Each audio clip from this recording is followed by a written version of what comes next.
Olá, irmãos, graça e paz, que Deus nos abençoe nesse dia com a compreensão da sua palavra.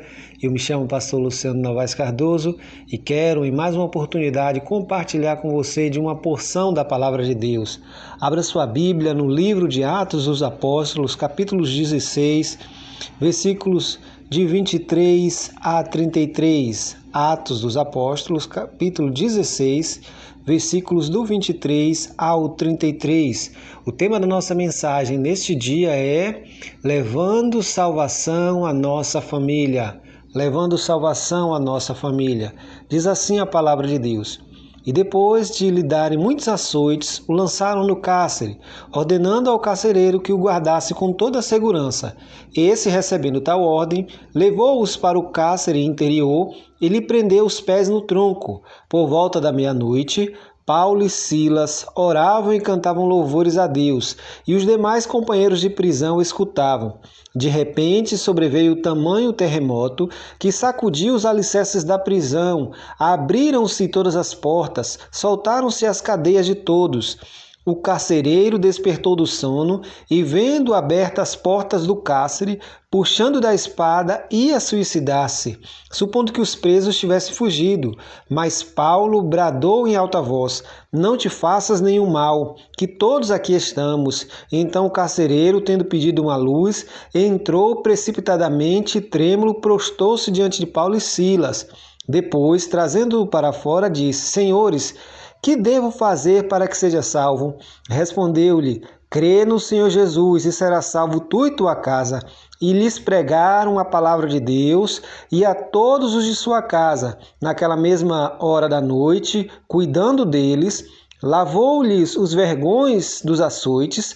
A seguir, foi ele batizado e todos os seus. Então, levando-os para a sua própria casa, lhe pôs à mesa, e com todos os seus manifestaram grande alegria por terem crido em Deus, levando salvação à nossa família. Paulo e Silas estão na prisão por pregar a palavra de Deus, por testemunhar do evangelho de salvação de Jesus Cristo. Eles são açoitados. A lei romana proibia que se açoitasse o cidadão romano, mas Paulo foi vítima de uma violência jurídica. Ele é chicoteado, mesmo sendo romano, e é dado a este carcereiro, personagem nesta trama, a ordem de que se levasse Paulo ao cárcere interior e prendesse ele pelos pés, colocasse ele em troncos, o que provocava muita dor nos prisioneiros, já que eles ficavam com os pés presos, com as pernas abertas. Então, durante horas, mesmo diante de ter sido açoitados, diante daquela posição incômoda que causava grande dor ao condenado, Paulo e Silas estão louvando a Deus e todos os demais prisioneiros estão ouvindo estes louvores, até que à meia-noite há um terremoto. De forma miraculosa, as cadeias se rompem, as correntes caem de todos os prisioneiros. Quando o carcereiro percebe aquilo, fica desesperado, imaginando que, com as portas abertas, todos os prisioneiros tinham fugido. E ele, então, pagaria com a vida pela fuga dos prisioneiros, porque essa era a pena no Império Romano. O carcereiro provavelmente seria torturado e morto por ter permitido que os prisioneiros fugissem. É por isso que ele tenta tirar a sua própria vida. E aqui o texto nos traz uma grande lição. O Ocidente tem deixado para trás o cristianismo, tem abandonado os seus valores. Mas uma das consequências do fruto do cristianismo no Ocidente foi a sacralização da vida. A vida é sagrada, do seu nascimento ao seu fim. Quando ele tenta se matar, o carcereiro do Império Romano, alguém que estava ali para vigiá-lo, para que ele não fugisse, alguém que representava, entre aspas, os seus adversários, os seus inimigos, os seus algozes. Mesmo assim, Paulo brada para que ele não fizesse nada por sua vida, porque a vida de cada ser humano é preciosa diante da ética cristã, diante da perspectiva bíblica. Nós não podemos endossar nem esperar pela morte de ninguém, porque a Bíblia diz que Deus não tem prazer na morte do ímpio. Por que eu e você podemos ter? Paulo impede aquele homem de tirar a própria vida, porque só Deus tem esse poder. E no mês de setembro, mês amarelo, setembro amarelo, no qual há uma extensa campanha de prevenção ao suicídio, precisamos entender, é parte da ética cristã a preservação da vida, o cuidado com aqueles que estão sofrendo de doenças psíquicas, para que evitemos esse fim trágico. O cristianismo trouxe como resultado ao Ocidente este legado, a sacralização da vida. Diante do testemunho de Paulo, de Silas, dos prisioneiros que estavam todos ali, o carcereiro foi impactado. Paulo não pregou ao carcereiro, não com palavras, melhor dizendo, mas ele pregou com um testemunho. Provavelmente o carcereiro, o texto não diz isso, mas ele deve ter pensado, quem são esses homens que foram chicoteados, que estavam aqui amarrados, que têm a oportunidade de fugir, não fugiram, estão aqui e ainda pensam e se preocupam com a minha vida.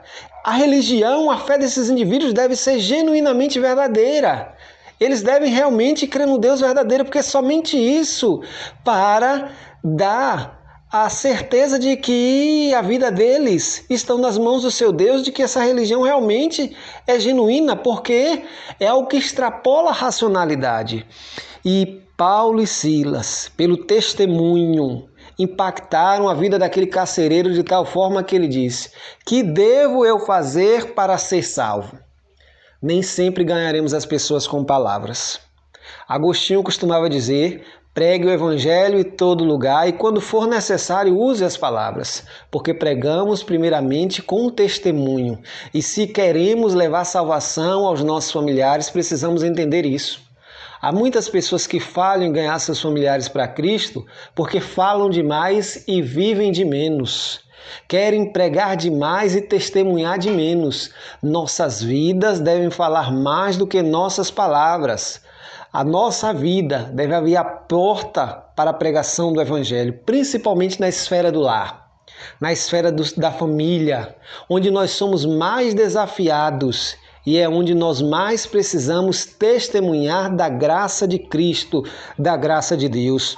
Paulo então responde ao carcereiro: crê no Senhor Jesus Cristo e será salvo tu e tua casa. E aqui nós precisamos fazer uma pausa para que evitemos o engano que tem sido divulgado ao longo dos anos na história da igreja. Em momento nenhum, Paulo está prometendo e ensinando uma doutrina de que, ao ser salvo, toda a sua família será salva, porque cada um dará conta de si mesmo a Deus. Esse é o ensino bíblico. O que Paulo está mostrando aqui é que, naquele contexto, naquele momento, a fé, a religião do pai da família, do chefe do lar, era a religião de todos. Era por isso que, quando o pai se convertia, toda a sua família abraçava aquela nova religião. Além disso, o carcereiro deu um passo importante. Versículo 32. E lhe pregaram a palavra de Deus e a todos os de sua casa. Sem fé, queridos, ninguém será salvo. Sem ouvir o Evangelho de Jesus Cristo, ninguém será salvo. Nós somos salvos pela fé no Evangelho de Jesus Cristo, porque é necessário ouvir esta palavra e crer. Paulo pregou não só ao carcereiro, mas a todos de sua casa, e todos creram. Naquela mesma hora da noite, cuidando deles, lavou-lhe os vergões dos açoites. Ou seja, a família do carcereiro já está cuidando de Paulo. A seguir foi ele batizado e todos os seus. Por quê? O evangelho foi pregado na casa dele. Segundo, para toda a sua família, e eles creram. É muito comum ouvirmos no púlpito: crê no Senhor Jesus Cristo e será salvo tu e tua casa. Isso é uma promessa de Deus. Desculpe, isso não é uma promessa. A promessa de Deus é a salvação a todo aquele que crê. Se seus familiares crerem, eles serão salvos. Mas é nossa missão, como crentes em Jesus, levarmos essa palavra aos nossos familiares. Testemunharmos da graça salvadora. Mostrarmos a eles o Evangelho de Jesus, para que todos no nosso lar possam ser alcançados por esse Jesus maravilhoso, por esse amor que excede todo o entendimento. Depois disso, o carcereiro leva Paulo e Silas para sua casa, põe a mesa e com todos os seus manifesta grande alegria por terem crido em Deus.